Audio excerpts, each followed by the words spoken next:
सही कहा है किसी ने, चिंता और चीता में सिर्फ एक बिंदु का फर्क होता है। इस दुनिया में कुछ लोग बेवजह ही चिंता करते हैं, बिना किसी कारण के ही अपने आप को और मन को परेशान करते रहते हैं। चिंता हमें बीमार करती है। दोस्तों, आज की इस कहानी से हम सीखेंगे कि हमें बेवजह चिंता नहीं करनी चाहिए। एक गांव में एक किसान था जिसे एक बहुत बुरी आदत लग चुकी थी और वह आदत थी बेवजह चिंता करने की। वह हर समय किसी न किसी चीज की चिंता करता ही रहता। वो हर समय सोचता रहता कहीं मेरे साथ कुछ गलत ना हो जाए, जबकि उसकी जिंदगी में अब तक सब कुछ ठीक ही चल रहा था। उसके पास एक बड़ा सा खेत था जिसमें अच्छी खासी फसल हो जाती थी। खेती करने के लिए 2 बैलगाड़ियां थी और एक अच्छा सा घर था। एक पत्नी और 2 प्यारे बच्चे थे, लेकिन फिर भी वह किसी न किसी अनहोनी के बारे में सोचकर बेवजह ही चिंता करता रहता। कभी सोचता कि अगर मेरे फसल में कीड़े लग गए तो क्या होगा, अगर आवारा पशुओं ने फसल को बर्बाद कर दिया तो क्या होगा, अगर सूखा पड़ गया या ज्यादा बारिश हो गई तो मेरी फसल तो खराब हो जाएगी। ऐसे ही वो भविष्य की अन्य बातों के बारे में सोचकर बेवजह ही चिंता में डूबा रहता था। अपनी इस लगातार बेमतलब चिंता करने की आदत की वजह से वो हमेशा परेशान रहने लगा था और अब उसका मन किसी भी काम में नहीं लग रहा था। उसकी पत्नी ने भी इस बात का अनुभव किया कि उसे बिना मतलब चिंता करने की आदत पड़ चुकी है। उसने उसे कई बार समझाने की बहुत कोशिश की, लेकिन उसके समझाने का कोई मतलब नहीं रहा। उसे एक दिन पता चला कि नगर में एक महात्मा आए हैं जिनके पास सारी समस्याओं का हल है। फिर एक दिन वो दोनों बौद्ध भिक्षु के आश्रम में पहुंचे। बौद्ध भिक्षु बहुत ही बुद्धिमान और ज्ञानी व्यक्ति थे। किसान और उसकी पत्नी अपनी सारी समस्या बौद्ध भिक्षु के समक्ष रख देते हैं। किसान ने कहा, महात्मा, मैं हर समय किसी न किसी बात की चिंता करता रहता हूँ। मैं ज्यादातर उन बुरी चीजों के बारे में सोचकर चिंतित होता हूँ जो अभी तक मेरे साथ हुई नहीं है। किसान की समस्या को पूरे ध्यान से सुनने के बाद बौद्ध भिक्षु ने कहा, ठीक है, तुम दोनों कल सुबह आना और फिर मैं तुम्हें तुम्हारी समस्या का समाधान बता दूंगा।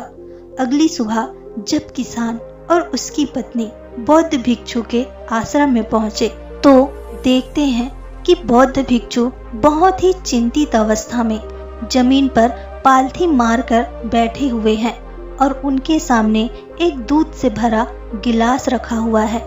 बौद्ध भिक्षु बार बार उस दूध के गिलास की तरफ देख रहे हैं और फिर कभी अपना हाथ अपने सर पर रखते तो कभी जमीन पर। वह बहुत ही चिंतित और बेचैन दिखाई पड़ रहे थे। यह देखकर किसान ने पूछा, महात्मा, आप इतने परेशान क्यों लग रहे हैं?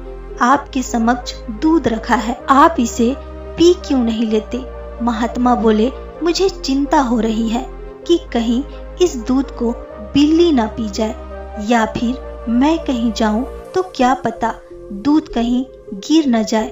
मैं दूध को पीना तो चाहता हूँ, लेकिन मेरा मन भी नहीं है। मैं यह सोच रहा हूँ कि अगर यह दूध खराब हो गया या कोई गंदी चीज इस पर पड़ गई तो फिर क्या होगा? इतना सुनकर किसान जोर जोर से हंसने लगा। किसान ने हंसते हुए कहा, इसमें इतना चिंता करने वाली कौन सी बात है? यह दूध ही तो है। अगर इसे बिल्ली ने गिरा दिया या ये खराब हो गई या फिर किसी ने इसे पी लिया तो क्या हो गया? ये आपको दोबारा मिल जाएगी और वैसे भी आपका चिंता करना बेकार है।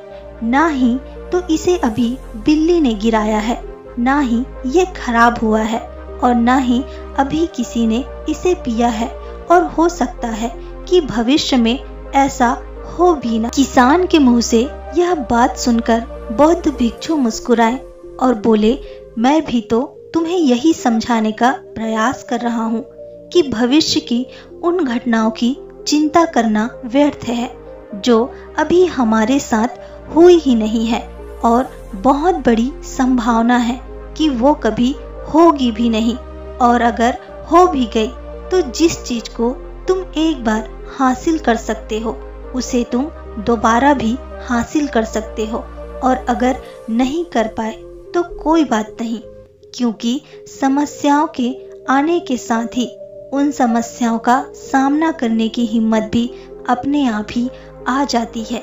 यह बात सुनने के बाद किसान को लगा जैसे किसी ने उसके गाल पर एक थप्पड़ मारकर उसे नींद से जगा दिया हो। उसे महसूस हुआ कि वो भी तो यही गलती कर रहा है, वो भी तो भविष्य की उन घटनाओं के बारे में सोचकर चिंतित हो रहा है जो अभी तक घटी ही नहीं है और शायद कभी घटेगी भी नहीं।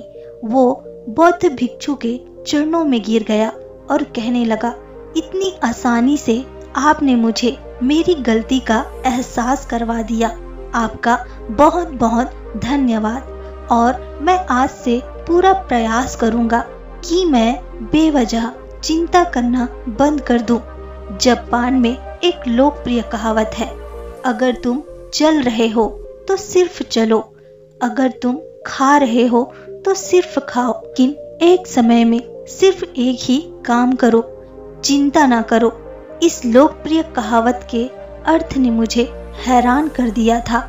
मैं सच कहूँ तो मुझे ऐसा लगता है कि कहावत के अर्थ में ही वो राज छुपा है, जिसे अगर किसी ने अच्छे से समझ लिया और अपने जीवन में उतार लिया तो वो चिंता के बंधन से ही हमेशा हमेशा के लिए मुक्त हो जाएगा। इस कहावत के अर्थ के बारे में हम आगे बात करेंगे, लेकिन उससे पहले यह देखते हैं कि हमारे दिमाग में किस तरह के विचार चल रहे होते हैं। पहला, क्या मैंने यह काम सही से किया? दूसरा, क्या मैं इसे और बेहतर कर सकता था? तीसरा, इसका क्या परिणाम होगा? और चौथा, लोग मेरे और मेरे काम के बारे में क्या सोच रहे होंगे? ये ऐसे कुछ विचार हैं जो हमारे दिमाग की सिस्टम में ज्यादातर समय चलते रहते हैं, लेकिन हमें पता नहीं चलता क्योंकि हमने इन विचारों के साथ जीना सीख लिया है और हमारा दिमाग काम भी ऐसे ही करता है कि अगर हमने इसे किसी काम को कई बार करवा लिया, हमारे चाहे बिना भी उस काम को करने का प्रयास करता है।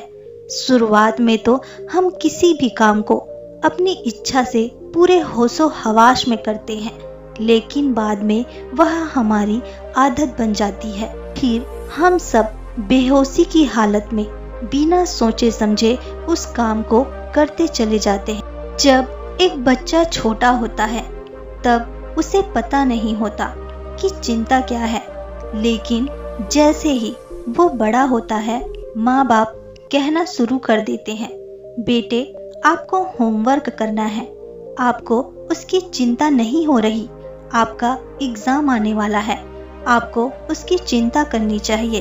और ऐसे ही ना जाने कितनी सारी चीजें बच्चों के आसपास के लोग उसे चिंता करने के लिए कहते हैं और वो छोटा सा बच्चा इस बात को मान लेता है और फिर वह किसी भी काम की घटना के बारे में बार बार सोचने लगता है। शुरुआत में तो यह काम वो जानबूझकर करता है, लेकिन धीरे धीरे उसका मन इसे अपनी आदत बना लेता है और फिर ना चाहते हुए भी उसका मन एक ही विचार के बारे में बार बार सोचता रहता है और फिर वह पूरी जिंदगी चिंता के जाल में फंस कर रह जाता है। लेकिन अब यह प्रश्न उठता है कि इसका समाधान क्या है? तो इसका समाधान है ऊपर बताई गई जैन कहावत का अर्थ, यानी जागरूकता। हमें अपने विचारों के प्रति जागरूक होना पड़ेगा। हमें थोड़ी देर रुककर इस बात पर ध्यान देना होगा कि कहीं हम न चाहते हुए भी एक ही घटना के बारे में बार बार तो नहीं सोच रहे। हमें पूरी जागरूकता के साथ यह देखने का प्रयास करना होगा कि पूरे दिन हमारे अंदर इस तरह के विचार उठते रहते हैं। अब आप पूछ सकते हैं, केवल जागरूकता क्या करेगी? मैं कहती हूँ यह काफी है। यह मन को शांत करने के लिए पर्याप्त है। मन को अपने स्वभाव का एहसास कराने के लिए पर्याप्त है। और जीवन में जागरूकता लाने का सबसे आसान तरीका है ध्यान करना। ध्यान करने के दौरान अपने विचारों पर ध्यान देना। और जब आप पूरी जागरूकता के साथ अपने विचार पर ध्यान देना शुरू कर देंगे, तब आप पाएंगे कि आपके मन में चलने वाले गैर जरूरी विचार एक एक करके अपने आप ही गायब होना शुरू हो जाएंगे। और फिर आप एक आनंदित और शांत जीवन का अनुभव कर पाएंगे। दोस्तों, उम्मीद करती हूँ आपको इस कहानी से कुछ अच्छा सीखने को मिला होगा। कहानी अच्छी लगे तो कहानी को शेयर और लाइक करना ना भूलें। मैं आपसे मिलूंगी अगली कहानी में। तब तक आप खुश रहिए और खुशियां बांटिए।